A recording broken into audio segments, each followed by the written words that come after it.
오늘은 사도행전 21장 길더라고요. 40절까지 있는데 오늘은 20절까지 같이 하겠습니다. 사도행전 21장입니다. 이제 앞에서 20장에서는 사도 바울이 에베소에 있는 장로들을 밀레도로다가 이제 불러가지고 그곳에서 작별 인사를 했어요. 다시는 만나지 못할 거라는 것. 그분들은 지난번에도 말씀드렸지만 지금 천국에서 그분들 같이 만나서 매일매일 함께 교제할 거예요. 우리는 매일매일이고 그곳에서는 이제 시간이 없는 곳이니까 늘 항상 함께 하고 있겠죠. 그런데 어쨌든 육체를 입고 있는 동안에는 자기에게 은혜를 베풀었던 그분 또 함께 교제하면서 특별히 이제 에베소에서는 오래 있었잖아요. 3년 동안이나. 그래서 육신적으로도 엄청나게 정이 많이 들었을 것이고 그리고 자기들에게 성경을 이렇게 쭉 설명을 함으로써 구원을 받게 해준 은인이잖아요. 은인. 저도 살면서 이렇게 사람 중에서 있잖아요. 누가 고맙냐면은 부모님 빼고는 저에게 복음을 전해주신 분,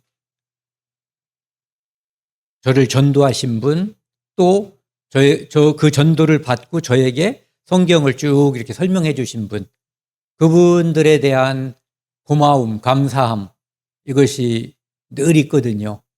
특별히 이제 5월 달은 제가 거듭난 달이에요.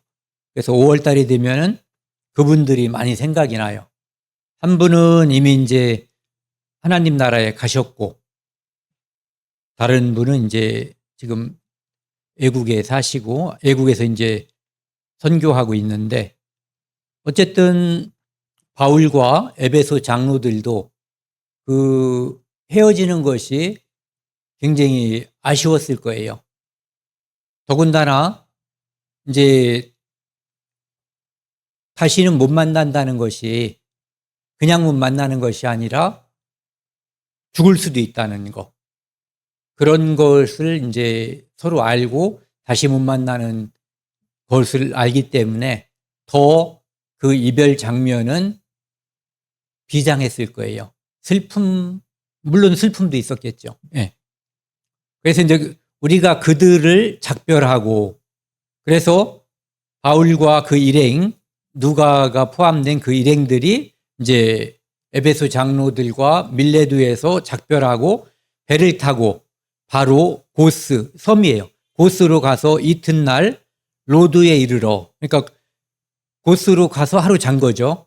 그리고 로드라고 하는 섬에 이르러 거기서부터 바다랴로 가서, 그러니까 바다랴는 이제 항구가 있는 곳이에요.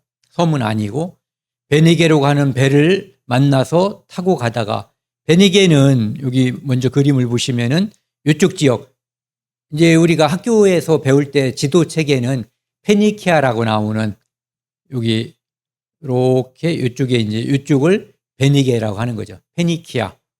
그쪽으로 다 가는, 그러니까 이쪽에서 이렇게 가는 국제선을 타게 되는 거죠. 베니게로 건너가는 배를 만나서 타고 가다가 구브르를 바라보고, 그러니까 구브르가 오늘날 키프로스 섬이잖아요.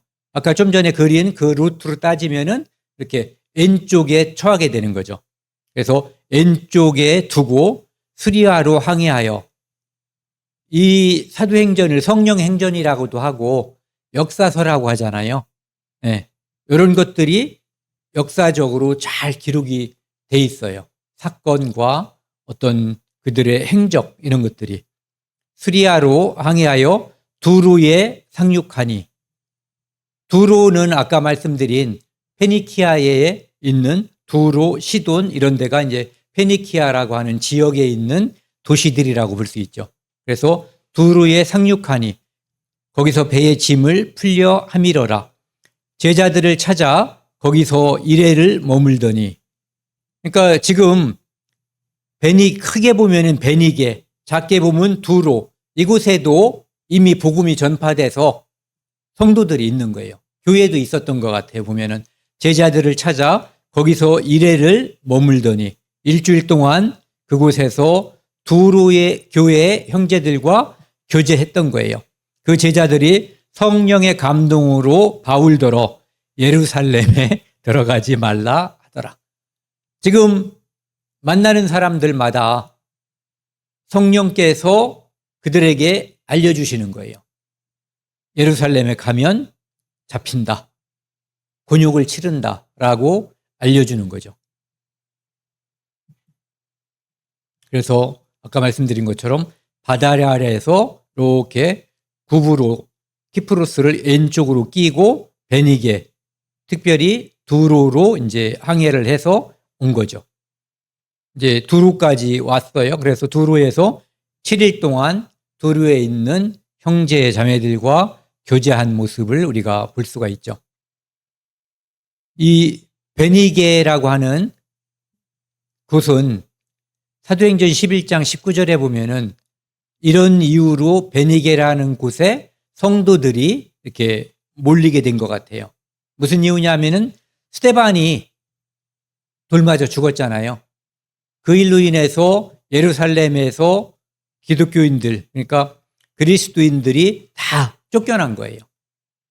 그래서 그때 스데반의 일로 일어난 환란으로 말미암아 흩어진 자들이 베니게와 구브로, 아까 키프로스, 안디옥은 스리아 안디옥을 말하는 거예요. 까지 이르러 유대인에게만 말씀을 전하는데, 그래서 이때 베니게의 성도들이 이제 모이게 됐고 다시 또 그곳에서 전도함으로써 교회가 형성됐었던 것 같아요. 특별히 두로.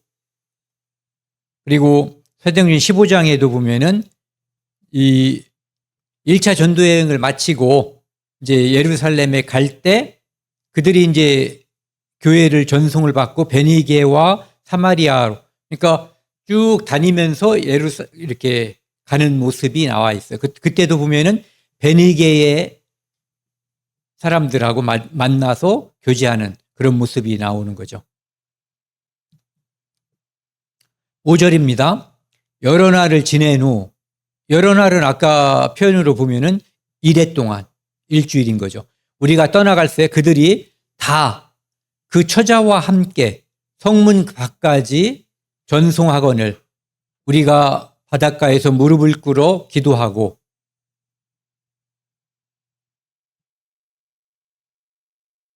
우리가 떠나갈 때 그들이 다 그 처자와 함께 성문 밖까지 와서 이렇게 전송하는 모습이 나와 있어요. 보통 누가 손님이 와서 가게 되면은 이제 문 앞에서 인사를 하는 경우도 있고, 또 좀 더 예전에 저 같은 경우에는 버스 타는 데 있잖아요. 거긴 저희 집에서 1km 가까이 될 텐데 거기까지 이제 자주 보는 사람이 아니면은 가서 표도 끊어줘야지 되고, 또 언제 또 만날지 모르니까 이제 잘 가라고 환송할 때 이제 버스 타는 데까지 가는 경우, 더 심하면은 기차 타는 데까지, 저희 집이 아산인데 이제 평택까지 가서 이렇게 전송하는 그런 경우가 있었는데, 이분들도 이제 다시 만날 수 없다는 것을 알기 때문에 성문 밖까지 나와서, 성문 밖에 이제 바다가 있었던 것 같아요. 그러니까 거기서 우리가 바닷가에서 무릎을 꿇어 기도하고, 그들은 이렇게 안녕히 가세요, 빠이빠이 하고, 뭐 그렇게 했겠죠. 마음속으로 중국에서 만납시다 했겠죠. 그리고 이제 바울의 일행은 바닷가에서 무릎 꿇고 기도했다라고 되어 있어요. 서로 작별한 후 우리는 배에 오르고 그들은 집으로 돌아가니라. 서로 바라보고 있었던 거예요. 그래서 서로 헤어지는 모습을 이제 보여주는 거죠. 그래서 아까 말씀드린 것처럼 밀레도에서 코스, 로드, 바다라에서 여기에서 이제 국제선을 타고 키프로스를 왼쪽에다 두고 쭉 내려와서 두루에 와서 두루에 있는 형제 자매들과 일주일 동안 교제하고 그들은 성 밖에까지 나와서 이제 전송을 하고 기도하면서 그들을 인사하고 이제 배를 탄 거죠. 그래서 여기서 배를 타고 돌레마이까지 이제 다음이 이제 돌레마이잖아요. 그러니까 배 타고 움직인 게 여기서부터 이렇게 배 타고 움직였다가 돌레마이에서는 이제 육로를 통해서 가이사라로 가이사라에서는 다시 예루살렘으로 가는 거죠. 그래서 두로 돌레마이까지는 배를 타고 움직인 거예요. 여기 보시면은 여기서 여기까지가 600km예요. 반이 300km. 그러니까 만약에 바다리아에서 두로까지 간다 그러면은 뭐 요 거리만 해도 한 600km 정도 되겠죠. 대한민국에서는 육지에서 600km는 직선 거리로서는 없는 거예요. 네. 그러니까 상당히 먼 거리. 더군다나 이 안디옥에서 이렇게 아시아 지역으로 가서 에베소로 가는 그 여정은 그 거리보다도 훨씬 더 먼, 그래서 엄청나게 먼 거리를 움직여 가면서 이제 복음을 전하는 모습을 우리가 볼 수 있어요. 그래서 두로를 떠나 항해를 마치고 돌레마이에 이르러 형제들에게 안부를 묻고 그들과 함께 하루를 있다가, 그래서 두로에도 교회가 있었고 돌레마이에도 교회가 있었다라고 추정할 수가 있는 거죠. 안부를 묻고 그들과 함께 하루를 있다가, 여기서는 이제 오래 있진 않았던 것 같아요. 이튿날 떠나 가이사라에 이르러 7 집사 중 하나인 전도자 빌립의 집에 들어가서 머무니라. 7 집사 이름이 나와 있잖아요. 그 중에 아까 나와 있었던 스데반이 죽음으로써 이제 스데반의 순교로 인해서 성도들이 내침을 당했죠. 예루살렘에서 있지 못하고. 그리고 7 집사 중에 하나인 이 빌립은 그 에디오피아 내시에게 이제 하나님 말씀, 특별히 이사야 53장을 풀어준 전도자예요. 그러니까 예전에는 그 집사 일꾼들, 교회 일꾼들이 지금도 마찬가지죠. 특별하게 전도하는 책임이 누구에게 주어져 있는 게 아니거든요. 모든 성도에게 다 주어져 있는 거예요. 그러니까 그 당시에도 이 전도자 빌립이 여기도 보면은 7 집사 중 하나인 전도자라고 돼 있어요. 그러니까 이 사람은 전도하는 일을 했다. 집사라고 했으면은 그 예루살렘에 주로 거주하면서 그 교회의 어떤 일을 봉사했을 것으로 추정할 수 있는데, 그런 일보다 전도하는 일에 더 특화되어 있지 않았나 생각이 들어요.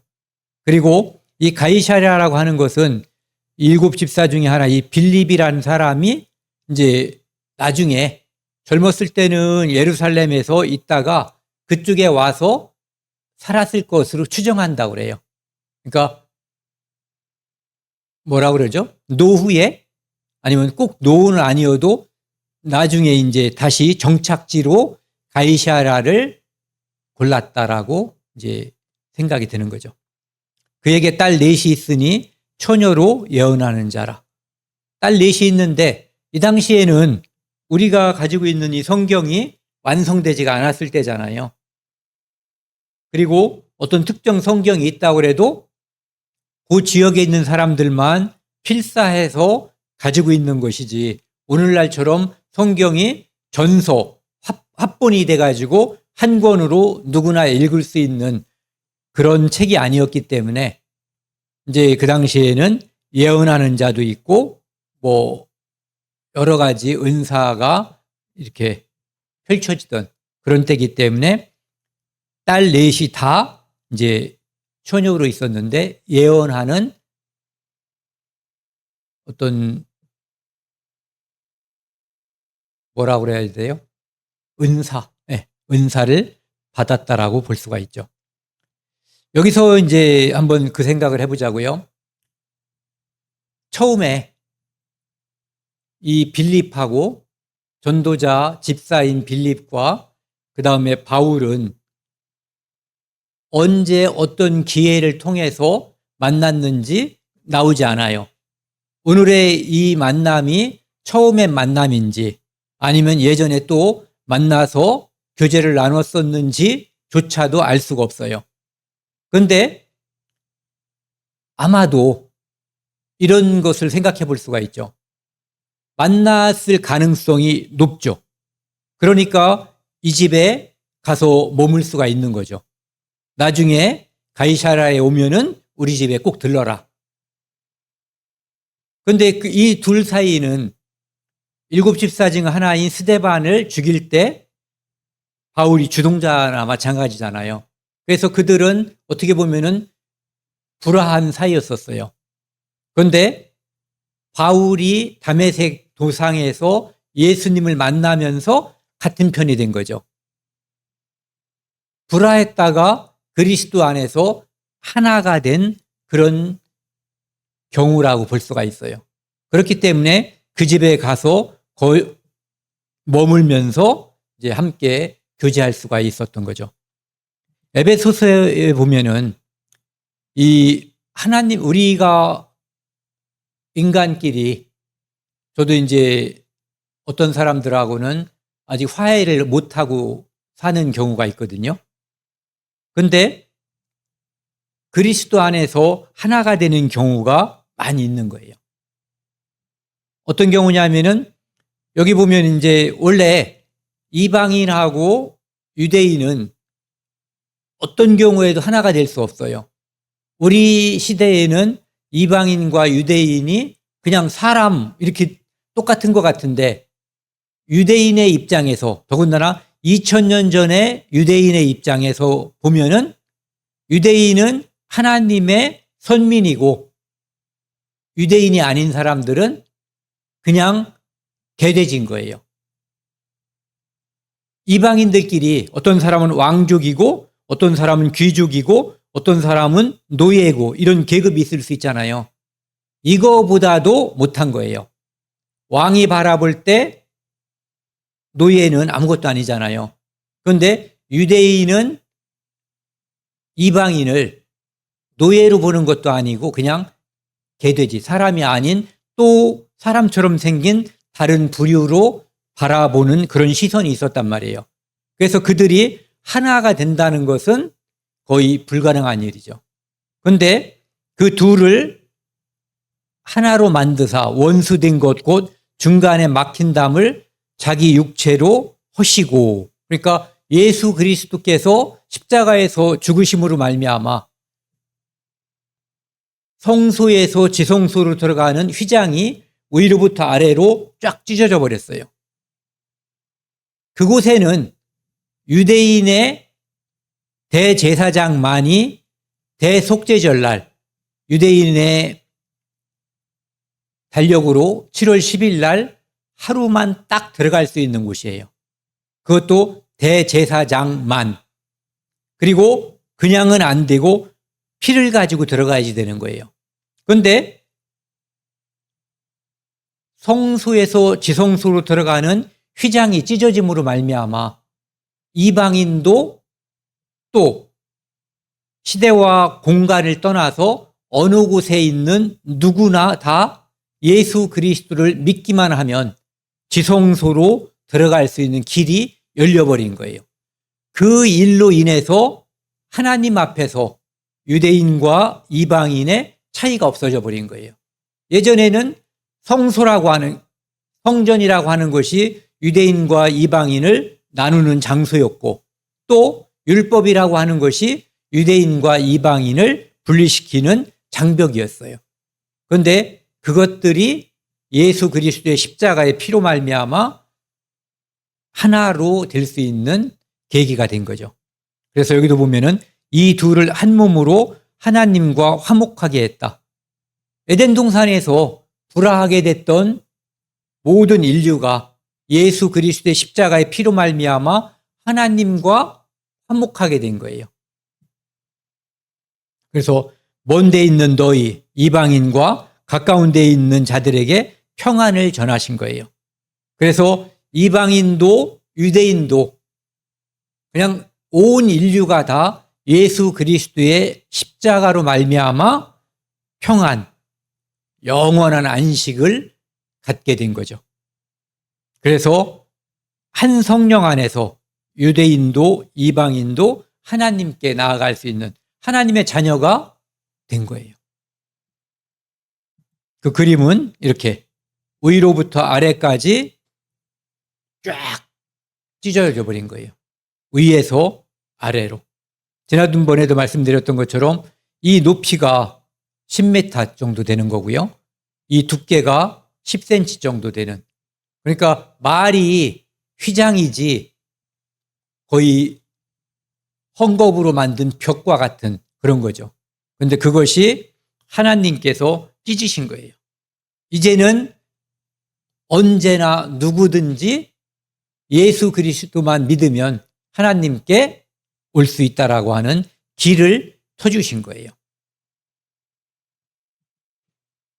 그리고 에베소서 이제 4장에 보면은 아까 이제 전도자라는 표현이 있어가지고요.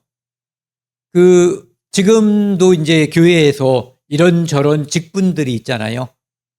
그런데 그런 직분들은 어떤 사람은 사도로, 선지자로, 복음 전하는 자로, 목사로, 교사로 지금 없는 직분이 있죠.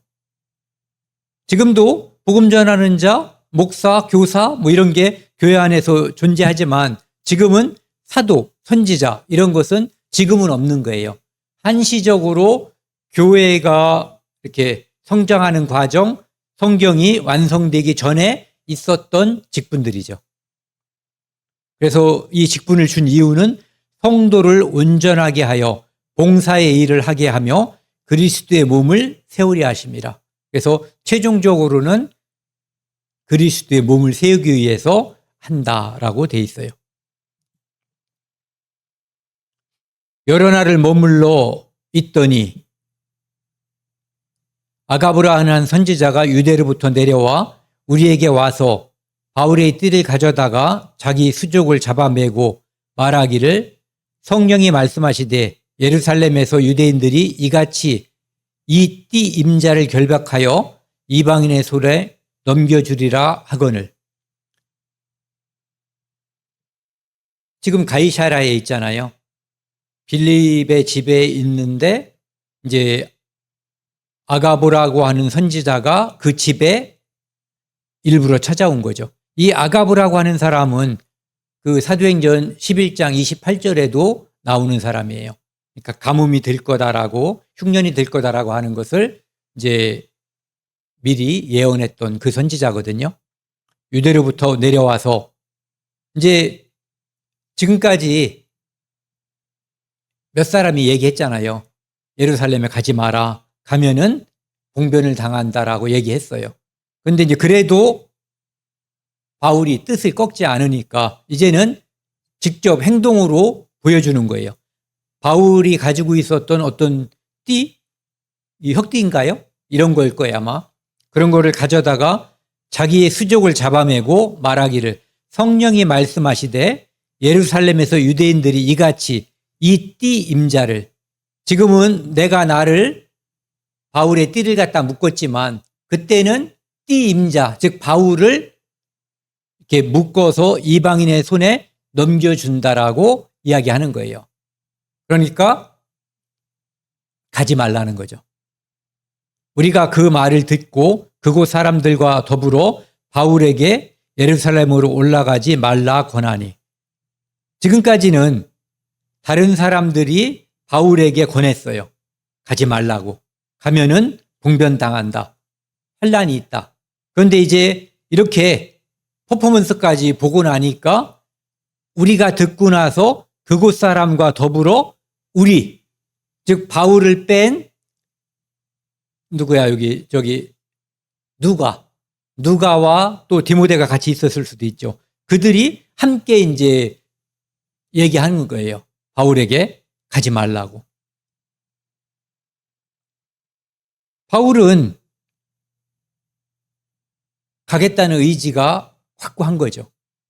그러면 이제 누가 그런 설교에서 그런 얘기를 했더라고요. 다른 분 걸 들어보니까 바울이 지금 성령께서 이렇게 다른 성도들을 감동시켜서 가지 말라고 하는데 자꾸 가는 것은 이게 하나님의 말씀을 거역하는 게 아니냐. 이제 누군가가 이제 그런 입장을 이야기하는 거 보더라고요. 어떻게 생각하세요?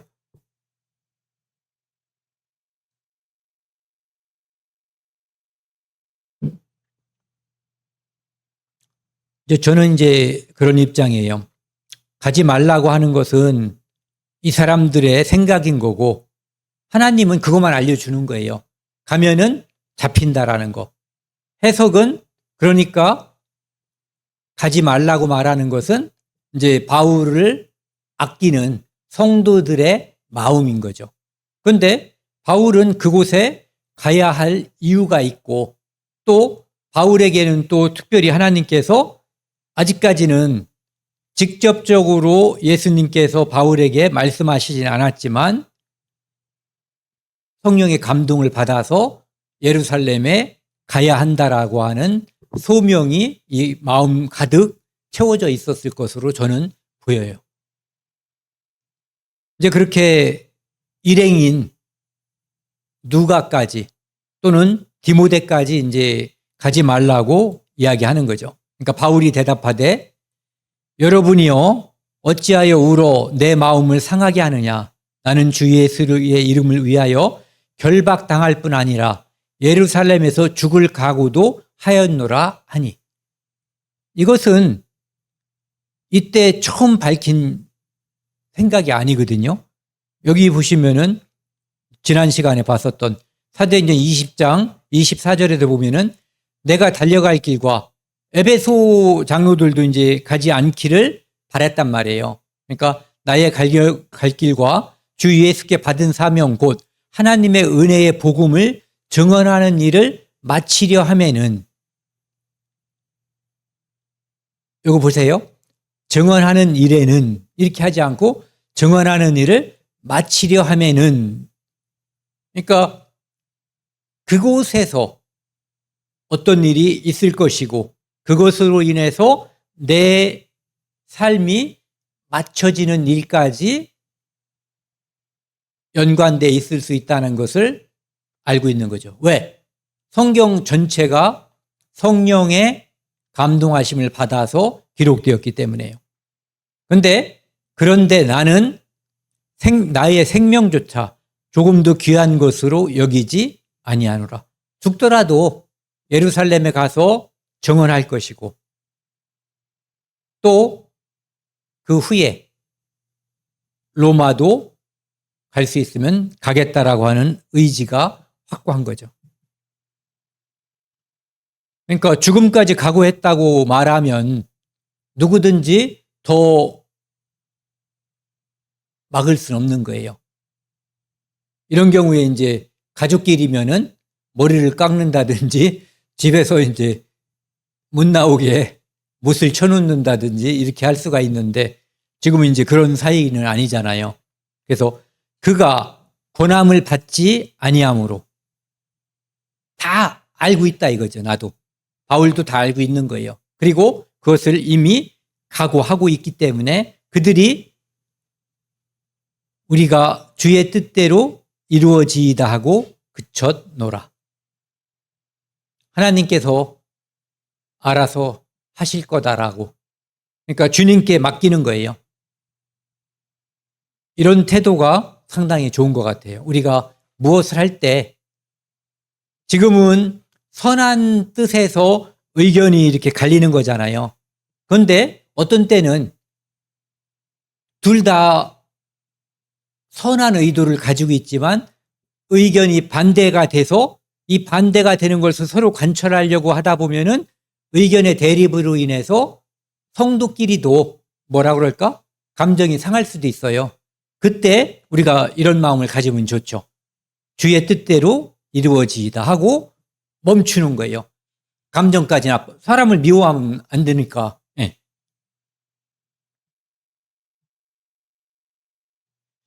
그리고 이제 이 사도 바울이 고린도 후서를 기록을 했는데 고린도 후서에 보면은 좀 전에 내 목숨조차 복음을 위해서 내놓는다라고 하는 사도 바울의 강한 결기, 입장 이런 것이 있거든요. 여기 이 말씀은 제가 상당히 좋아하는 말씀이에요. 같이 한번 천천히 읽겠습니다. 고린도후서 5장 14절 15절입니다. 그리스도의 사랑이 우리를 강권하시는도다. 우리가 생각건대 한 사람이 모든 사람을 대신하여 죽었은즉 모든 사람이 죽은 것이라. 그가 모든 사람을 대신하여 죽으심은 살아있는 자들로 하여금 다시는 그들 자신을 위하여 살지 않고 오직 그들을 대신하여 죽었다가 다시 살아나신 이를 위하여 살게 하려 함이라. 그러니까 우리가 지금 이 땅에 사는 목적은 우리를 구원하시기 위해서 대신 죽은 그분을 위해서 사는 거라는 거거든요. 바울이 이것을 기록한 거예요. 그러니까 아까 말한 바울의 그 입장은 이런 측면에서 우리가 바라보면 저 고집이 꺾일 것 같지가 않죠. 15절입니다. 이 여러 날 후에 여장을 꾸려 예루살렘으로 올라갈세. 그래서 이제 가이사라에서 여러 날 있다가 말려도 안 되니까 이제 주 뜻대로 되기를 바란다라고 이야기한 거죠. 그래서 예루살렘으로 가는데 가이사라의 몇 제자가 함께 가며 한 오랜 제자 구브로 사람 나손을 데리고 가니 이는 우리가 그의 집에 머물려 함이라. 바울은 예루살렘에 가면 예루살렘에서 오래 살았죠. 그렇죠? 그 다소에서 태어나서 어려서 예루살렘에 왔어요. 그래서 그곳에서 가말리엘 문화에서 공부했고, 그런데 예수님을 만나게 됨으로써 이제 복음을 전하러 돌아다니니까 예루살렘에 그전엔 어딘가에 거처가 있었을 거예요. 그렇죠? 그런데 지금은 가면은 있을 곳도 없는 거예요. 계속 떠돌면서 복음 전하는 일을 했고, 그리고 예루살렘은 사도 바울이 복음을 전하는 근거지가 아니었기 때문에 이제 가면은 이제 그러니까 누군가가 여기 나와 있는 구브로 사람 나손이 제가 같이 가겠습니다 이렇게 했던 것 같아요. 왜냐하면은 이 사람은 비록 구브로 키프로스 사람이지만 예루살렘에 집이 있든가 자기 집 아니면 어쨌든 거처할 곳이 있으면 우리 집에서 함께 거처합시다라고 이야기했을 가능성이 높죠. 그래서 가이사라의 제자들고 가고 나손도 데리고 이제 예루살렘으로 간 거예요. 예루살렘에 이르니 형제들이 우리를 기꺼이 영접하거늘. 이제 예루살렘은 여기 뒤에 보면은 유대인 중에 믿는 자가 수만 명이 있다고 돼 있어요. 지금 예수님이 돌아가신 것이 AD 한 30년경으로 보잖아요. 그런데 지금 이쯤이 한 5년, 6년 뭐 이 정도 바라본다고 볼 때 그러면은 한 25년, 26년, 27년 이 정도 됐다고 보는 거죠. 그러니까 그곳에 터전이 남아있을 리도 없는 거고, 그리고 이제 수많은 유대인들이 이제 복음을 듣고 예수님을 구주로 영접하게 된 거예요. 그러니까 이제 형제들이라고 했거든요. 형제들이 바울과 그 일행을 기꺼이, 기쁘게, 흔쾌히 맞아들였다. 이렇게 돼 있는 거죠. 그 이튿날 바울이 우리와 함께 야고보에게로 들어가니 장로들도 다 있더라. 야고보는 예루살렘 교회의 지도자예요. 그리고 장로들도 함께 있었고 그곳에 이제 보고하러 간 거죠. 바울이 문안하고 하나님이 자기의 사역으로 말미암아 이방 교회, 이방 가운데 사신 일을 낱낱이 말하니, 뭐 일테면 이제 에베소 교회에서 있었던 일, 고린도에서 있었던 일, 뭐 이런저런 일들을 이야기했을 거예요. 특히 에베소에서 있었던 일들, 수많은 이방인들이 예수 그리스도를 구주로 영접한 그 일을 낱낱이 이야기했겠죠. 선교 보고라고 보면 되는 거죠. 그들이 듣고 하나님께 영광을 돌리고 바울더러 이르되 형제여. 지금 이제 분위기가 지금 바뀌어요. 여기까지는 좋아요. 그들이 듣고 하나님께 영광을 돌리고 바울더러 이르되 형제여. 그대도 보는 바에 유대인 중에 믿는 자 수만 명이 있으니 다 율법의 열성을 가진 자라. 오늘 여기까지 하는데 그 후에 유대인들이 지금 이 사람들은 율법만 믿고 예수님을 안 믿는 사람이 아니에요. 예수님도 믿는 유대인인데 이제 그 뒤에 전개되는 것을 보면은 바울이 유대인들 보고 율법을 지키지 말라고 했다. 그 중에서 할례를 행하지 말라고 했다. 특별히 또 두루비무라고 하는 그 이방인을 성전에 들어오게 했다라고 하는 모함 또는 오해 이거로 말미암아 이제 바울을 죽이려고 시도하는 거죠. 그래서 그 일로 인해서 이제 치안을 담당하던 춘부장이 개입하게 되고 체포되고 이제 그 후에 재판을 받게 되는 그런 과정들. 그래서 그 재판받는 과정에서 최종적으로는 로마의 황제에게까지 상소를 해서 그곳에 가서 로마에서 복음 전하는 일까지 이어지는 거죠.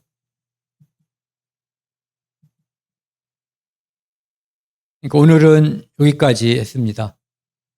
밀레두에서 헤어지고 고스, 로드 섬을 통과해서 바다랴라고 하는 항구에서 배를 타고 두루로 와서 형제들 만나고 돌레마이에서도 형제들 만나고 그 다음에 가이샤라에서죠. 돌레마이가 아니라 그 다음에 이제 예루살렘에 와서 지금까지 있었던 이방인들이 하나님께 돌아온 일을 이제 보고하는 일. 오늘은 여기까지 하고요. 다음 시간에 그 다음 이어지는 과정을 함께 나누도록 하겠습니다.